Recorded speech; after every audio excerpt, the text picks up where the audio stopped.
Asifiwe. Nikukaribisha tena kwenye kipindi hiki cha Onana na Mungu Uso kwa Uso na mtumishi wako Noel Chango wa kanisa la Face of God Church lililoko Kimara Darajani. Kama kawaida kipindi kinawaka mahali.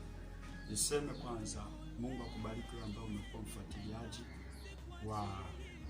wa vipindi vyetu hivi kwa njia za YouTube, kwa njia za WhatsApp, Facebook na mitandao mingine Instagram. Mungu akubariki sana, na ninaamini pia unatufuatilia kwa sababu unabarikiwa pia, na endelea kutufuatilia kwamba Mungu atazidi kukubariki na kukubariki zaidi. Mlengo mkuu ni kukufungua juu ya maisha yako. Mlengo mkuu ni kukufungua kwa maisha yako. Sasa moja kwa moja niingie kwenye kipindi chetu cha Onana na Mungu Uso kwa Uso, na leo tutakuwa na somo linaloitwa kushughulikia matatizo yanayotokana na ukoo. Kushughulikia matatizo yanayotokana na ukoo. Yako matatizo mengi tunakumbana, lakini hatujui chanzo chake ni nini.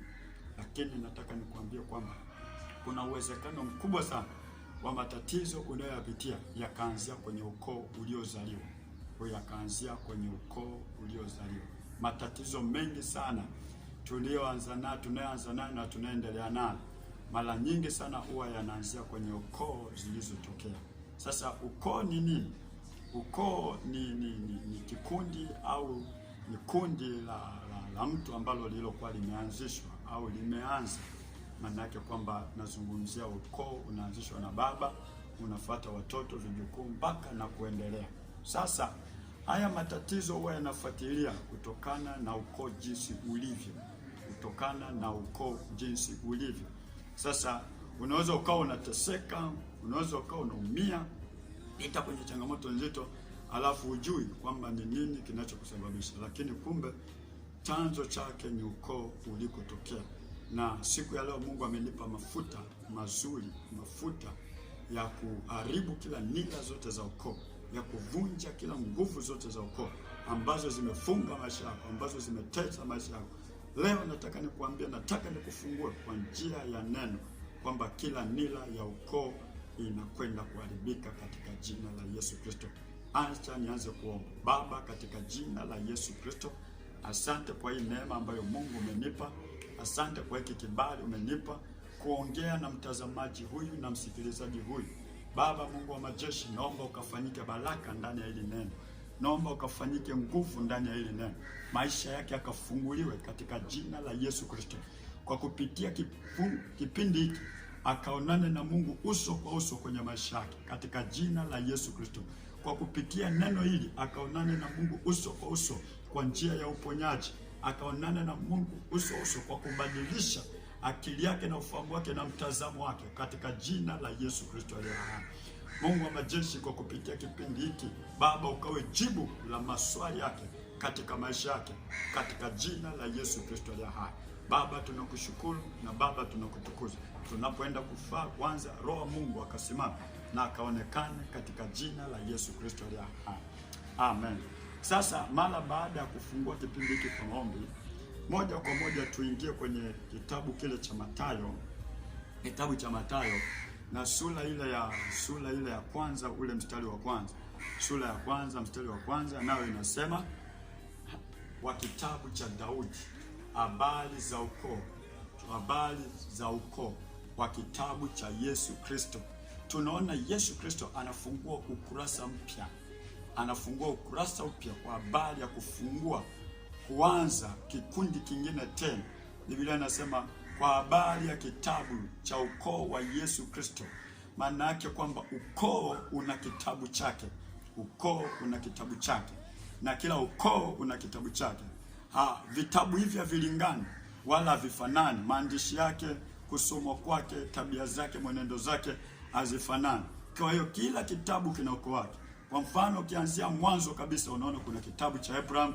Kutoka Abraham tunakutana na kitabu cha Nuhu. Kutoka Nuhu tunakutana na kitabu cha Daudi. Kutoka kwenye Daudi tunaingia kwenye kitabu cha Yesu Kristo. Unaona kila kitabu kilikuwa kina simulizi zake. Sasa kuna mambo ambayo uishi kuyasimulia kutoka kwenye ukoo wako. Leo nataka nikupe jibu katika jina la Yesu. Kuna maisha ambayo unapitia yamekuwa ni historia, yamekuwa simulizi kwenye maisha yako, lakini kwa kupitia neno hili nataka ukafunguliwe katika jina la Yesu Kristo aliye hai. Na moja kwa moja baada ya kuangalia Yesu Kristo anaanza ukoo wake. Yesu Kristo anaanza ukoo wake. Yesu Kristo anaanza ukoo wake. Anasema kwamba kama unavyojua agano jipya unakutana na simulizi za Yesu Kristo kuanzia Mathayo mpaka kitabu cha Ufunuo. Ni simulizi tu za Yesu Kristo. Wanafunzi wake ni simulizi za Yesu Kristo. Mitume, manabii wote ni simulizi za Yesu Kristo. Kwa nini? Kwa nini wanamtaja Yesu Kristo? Ukiwasoma kina Paulo, ukiwasoma kina Petro, kina Yohana, kwa nini injili zote 4 mpaka nyaraka zote za Paulo 14 na za nyaraka zote za kina, kwa nini wanamtaja Yesu Kristo? Kwa sababu Yesu Kristo ndiye mwanzilishi wa ukoo, ndiye mwanzilishi wa ukoo, ndio mwanzilishi wa agano jipya. Kwa namna hiyo ndio maana anatajwa mwanzo, anatajwa kama baba mwanzilishi, anatajwa kama mkuu wa ukoo, anatajwa kama mkuu wa ukoo. Ndio maana unakuta anatajwa mwanzo hadi mwisho. Huyo ndiye alianzisha historia au simulizi ya ukoo. Sasa sijajua baba yako alianzisha simulizi ipi, sijajua babu yako alianzisha simulizi ipi, sijajua historia gani inasomwa au inatajwa. Wewe kama Petro, wewe kama Yohana, wewe kama Luka, ambaye unasoma historia ya ukoo wenu na historia, sijajua, lakini nataka nikwambie, huenda ikawa ni historia mbaya, huenda ikawa ni historia ya magonjwa, ikawa ni historia ya simulizi za magonjwa, simulizi za mauti, simulizi za umaskini. Kwa kupitia neno hili unakwenda kufunguliwa katika jina la Yesu Kristo. Tukisoma kitabu cha Kutoka sura ile ya 20 na ule mstari kuanzia wa 5, utaona kuna kitu ambacho Mungu anakisoma. Wacha tuingie kwenye maandiko. Biblia inasema usivisujudie au kuviabudu. Usivisujudie au kuviabudu. Kwa kuwa mimi Bwana wako. Kwa kuwa mimi Bwana wako ni Mungu mwenye wivu. Ninayewaadhibu watoto kwa ajili ya dhambi ya baba zao. Umeona? Ninaowaadhibu watoto kwa ajili ya dhambi ya baba zao. Ninaowaadhibu. Kwa hivyo baba, kwa nini anaadhibiwa baba? Baba ndio mwanzilishi wa ukoo. Baba ndiye mwanzilishi wa ukoo. Baba ndiye mshika agano la Mungu au la miungu. Sasa tunaona kwamba, nataka nifundishe kitu kimoja. Ukisoma kwenye kitabu kile cha Mwanzo sura ile ya 12, tunamwona Mungu anamwambia Abraham, toka kwenye nchi hiyo, toka kwenye nchi hiyo ya baba zako, ya jamaa zako, nenda mpaka mahali ambapo nitakapokuonyesha. Mungu anamtenga Abraham kwa kutoka kwenye nchi ya baba yake, kwenye nchi ya jamaa za baba zake, na kumpeleka kwenye nchi ambayo Mungu atakayemuonyesha.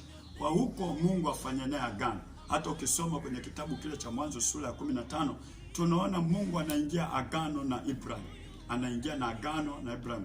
Anamwambia, nchi hii unayoiona ndio ambayo nimekupa wewe pamoja na watoto wako. Kwa kupitia wewe utafanyika kuwa taifa kubwa, na uzao wako utakuwa kama mchanga wa baharini au kama nyota za angani. Unaona, Mungu anaweka agano na Abraham. Na kadhalika vile vile, baada ya agano na Abraham kufa na kuja Isaka naye unaona analisi pia agano la baba yake. Tunatoka hapa na kuja Yakobo naye analisi agano la baba yake. Kwa hivyo tunakuta agano mpaka Musa anamtokea Mungu kwa ajili ya kumtolea, kwa ajili ya kwenda kuwatoa wana wa Israeli Misri. Biblia inasema Mungu anajitambulisha kwa Musa kama Mungu wa Ibrahimu, Isaka na Yakobo. Kwa nini anajitambulisha kwa baba? Kwa sababu baba ndiye mshika agano. Sasa mimi nimelipa ujumbe huu usomo hili kwamba nimelipa ujumbe wa somo hili kwamba kushughulikia matatizo yanayotoka kwenye ukoo. Maanake kwamba kuna maagano ambayo umeshikishwa kutoka kwenye ukoo, ambayo hayo chanzo chake ni maagano ya kishetani, maagano ya miungu ya ukoo.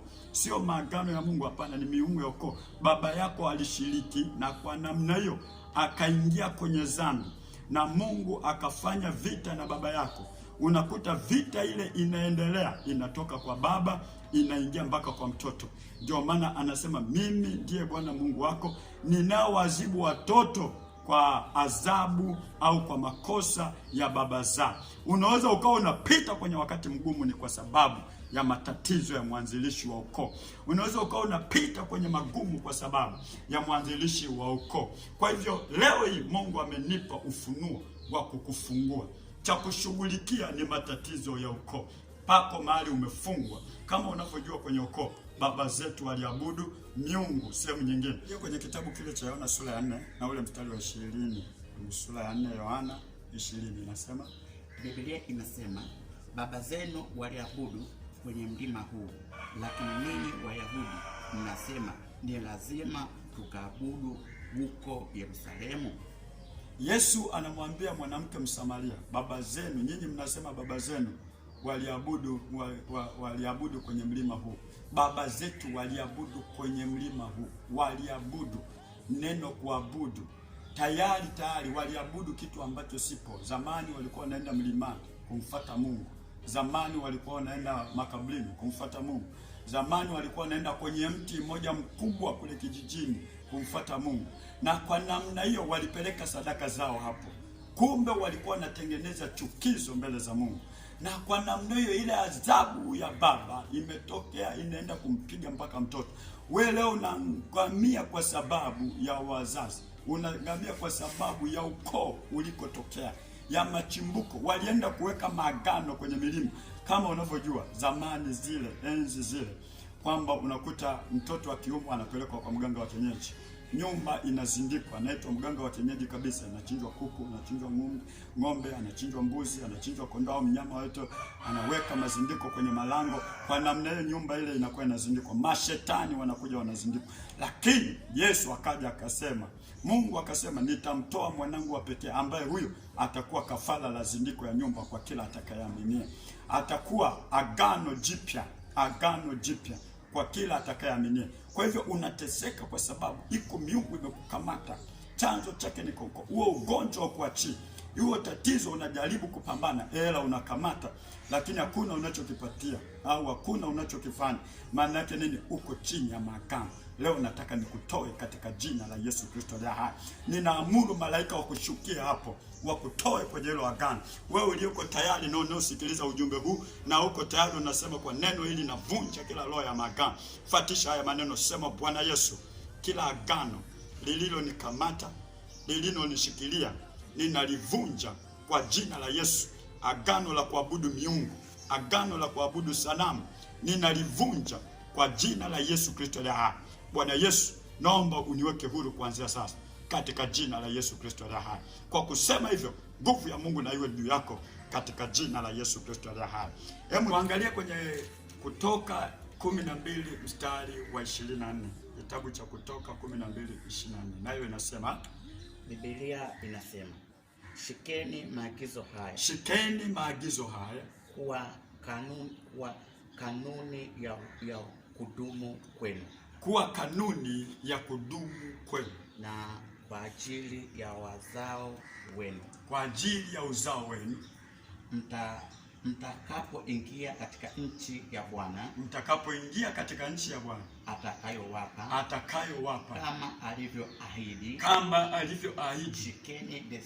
Shikeni desturi hii. Mstari wa 26.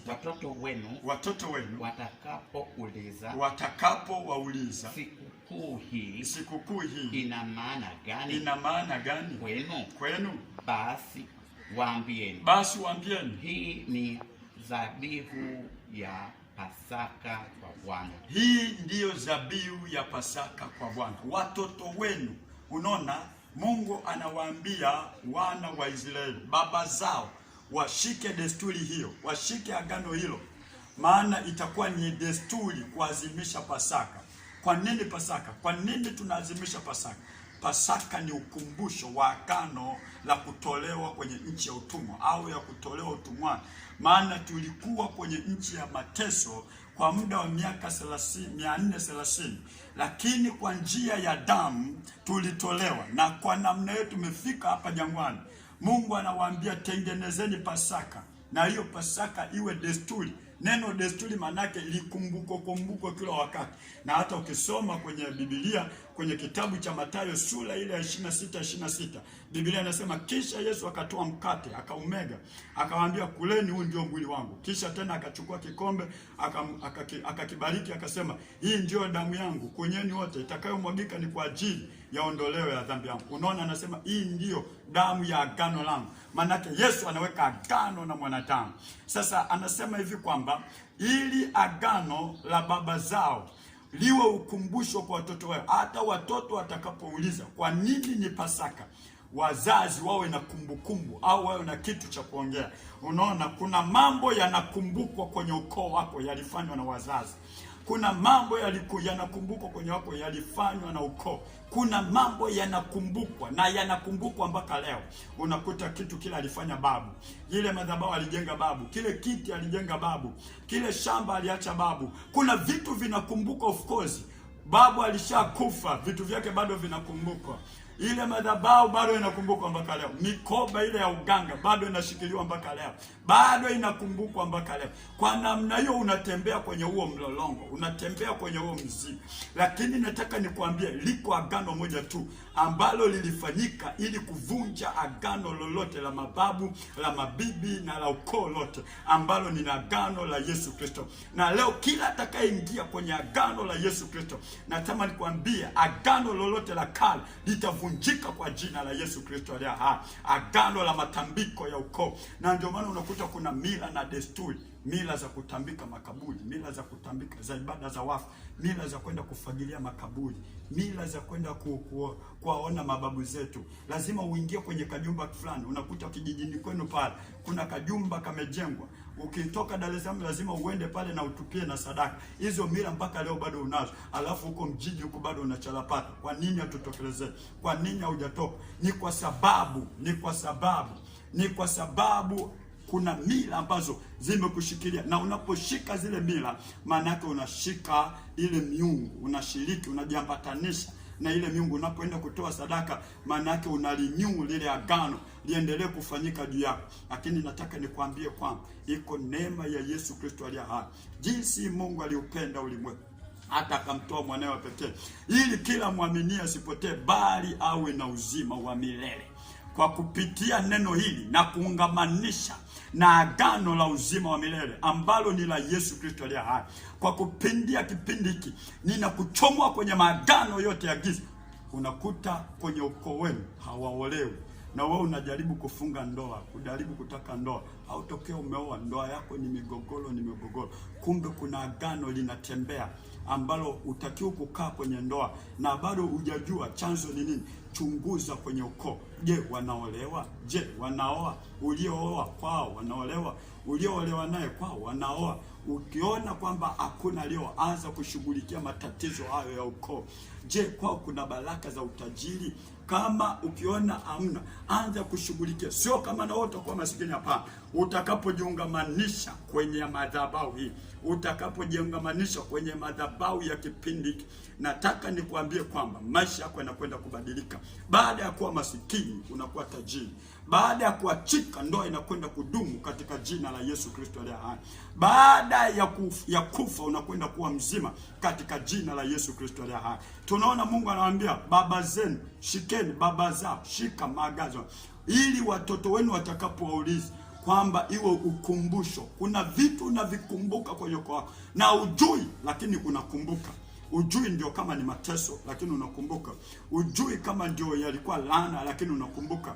Ujui kama ndio ilikuwa kitu gani, lakini unakumbuka. Na kwa sababu unakumbuka pasipo kujua, unaendelea kuteseka. Nataka nikutambulishe leo kwamba jua kinachokutesa na anza kushughulika nacho katika jina la Yesu Kristo aliye hai. Tuendelee kwenye kitabu kile cha Petro wa kwanza sura ya kwanza mstari wa 18 mpaka 19 unasema, Biblia inasema kwa maana mnafahamu kwamba tunafahamu kwamba mlikombolewa kutoka katika mwenendo wenu.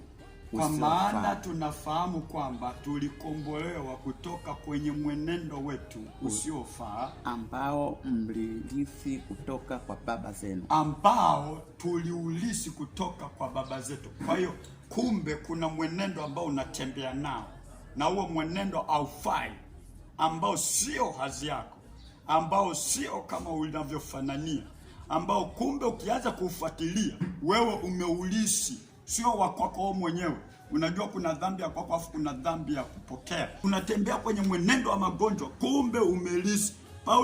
Petro anasema nini? Anasema kwamba mlipokea ambao mliulisi kutoka kwa baba zenu, mwenendo usiofaa.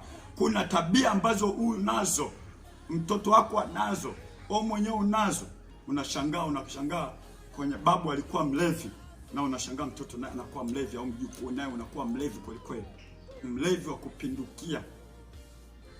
Kwenye mila zetu zile desturi za ukoo, kuna mambo ambayo watu tunaigaiga, tunatembea nayo. Unashangaa nao unatembea nao, matokeo yake unashangaa unaingia kwenye matatizo, unaingia kwenye taabu, alafu hata hujui kwamba ni nini ambacho. Kumbe hiyo hali uliona unaichukia wakati mwingine, au wakati mwingine unatafuta namna ya kuchomoka. Kumbe umelisi kutoka sehemu, umelisi kutoka kwenye ukoo wenu. Wanaishia wote darasa 7, wanaishia wote form 4, wanaishia wote hawajasoma, wenye vijumba hakuna mwenye azi, hakuna mwenye kumlilia heri, hakuna mwenye kumwambia nina shida, naomba unisaidie. Hakuna, wote tunaishia hapo. Kumbe tumelisi mwenendo. Ukianza kuangalia kwenye chimbuko letu, unakuta kwamba kuna kitu ambacho kiliachiliwa au wazazi wetu walikifanya. Kwa namna hiyo imekuwa laana, na wewe unatembea kwenye hiyo laana. Fatisha haya maneno, sema kwa jina la Yesu ninaivunja hiyo laana niliyoilisi kutoka kwenye mwenendo wa baba zangu, kutoka kwenye mwenendo wa ukoo. Ninaivunja katika jina la Yesu Kristo. Na Bwana Yesu uwe baraka, uwe shina baraka juu ya maisha yangu katika jina la Yesu Kristo aliye hai. Hebu sema amen. Tuangalie kwenye kitabu cha Mwanzo sura ile ya 37 mstari wa 17. Biblia inasema yule mtu akajibu,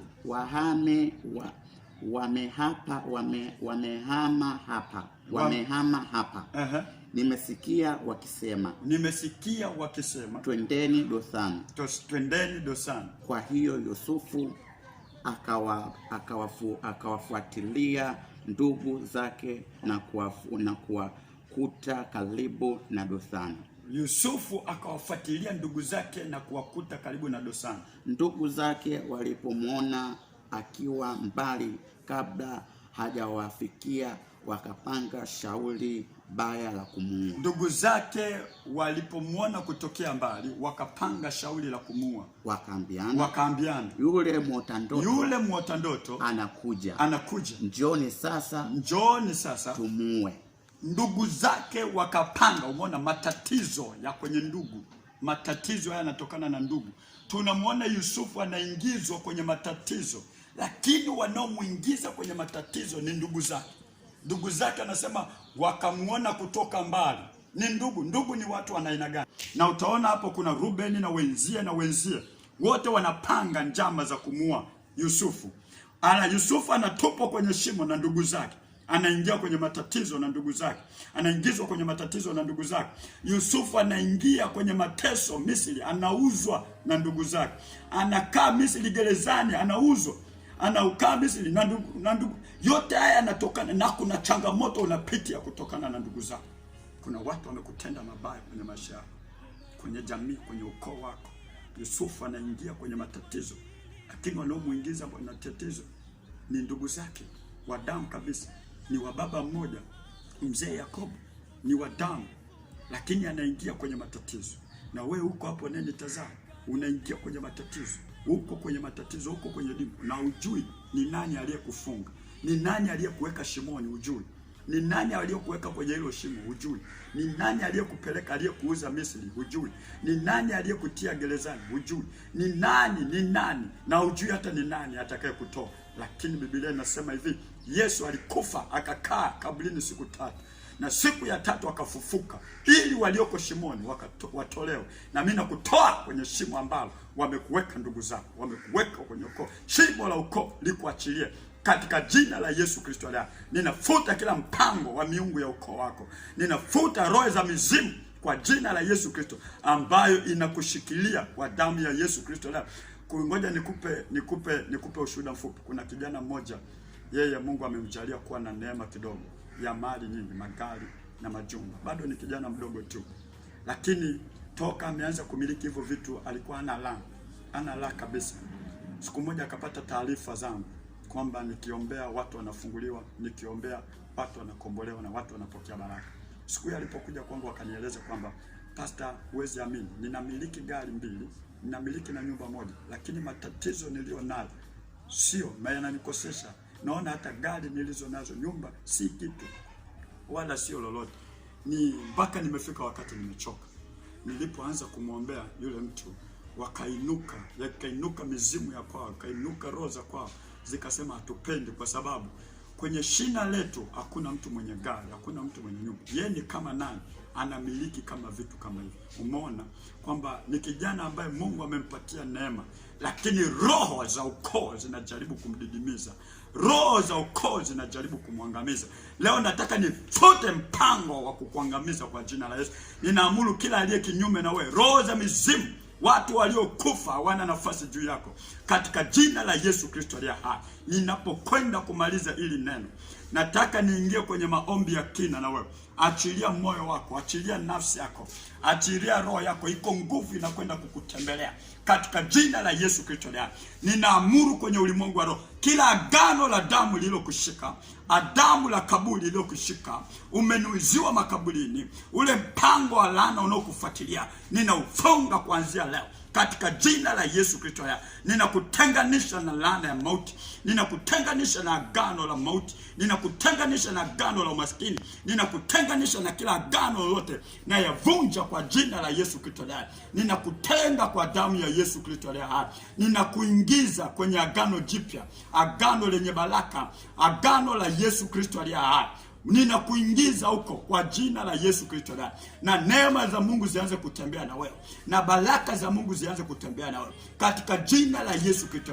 Ninafuta kila kusudi la ibilisi, ninafuta kila kusudi la miungu ambalo linakufuatilia, alina nafasi kwa jina la Yesu. Na kuwatangazia kuanzia sasa, kwa kupitia neno hili, kwa kupitia maombi haya, utakwenda kuanza na utakwenda kumaliza katika jina la Yesu Kristo. Ni utaiona neema ya baraka ikukufuatilia hatua hata hatua, na kuanzia wewe na kizazi chako wote umefunguliwa na kuwekwa huru katika jina la Yesu Kristo aliye hai. Baba, ninaachilia mkono wako Mungu, katembea juu yako kwa neno hili ya Bwana, kwa kipindi hiki Jehova Mungu, ukafanyike kuwa baraka juu ya maisha yake. Kamtazame mama huyu, kamtazame binti huyu anayelia kwa ajili ya ndoa, anayelia kwa ajili ya maisha, kazi. Mungu, kuanzia sasa ukamfungulie katika jina la Yesu Kristo aliye hai. Baba, ninaomba haya na kuyakabidhi mikononi mwako katika jina la Yesu Kristo aliye hai. Amen. Kabla sijaondoka kwenye hiki kipindi, usikose kutufuatilia kwenye mitandao ya kijamii. Usikose kutufuatilia YouTube. Andika pale kwenye YouTube, andika Onana na Mungu uso kwa uso. Utaona mahubiri haya, masomo haya yakitembea pamoja na wewe. Mbali na hapo, andika Noel David Nchango kwenye Facebook, utaona mahubiri haya yanatembea na wewe. Lakini pia vile vile namba yangu ya simu ni 0712 40 13 83 40 13 83. Ukinitafuta saa yoyote napatikana kwa ajili ya msaada. Nitakuelekeza namna ya kufika kanisani. Hata kama uko nchi za nje unafuatilia kwenye YouTube, ukinifuatilia, namba yangu iko online, utaiona, na ukinipigia nitakufanyia huduma, kwa sababu Biblia inasema mkono wa Mungu sio mfupi hata ushindwe kukufikia mahali ulipo. Neno lake halina umbali. Nataka nikwambie, ukiingia kwenye Instagram utakutana na mahubiri haya. Fuatilia kipindi hiki na Mungu atafanyika kuwa baraka juu ya maisha yako. Nikukaribishe tena kwenye kipindi kingine kinachokuja. Ni katika jina la Yesu Kristo aliye hai. Amen.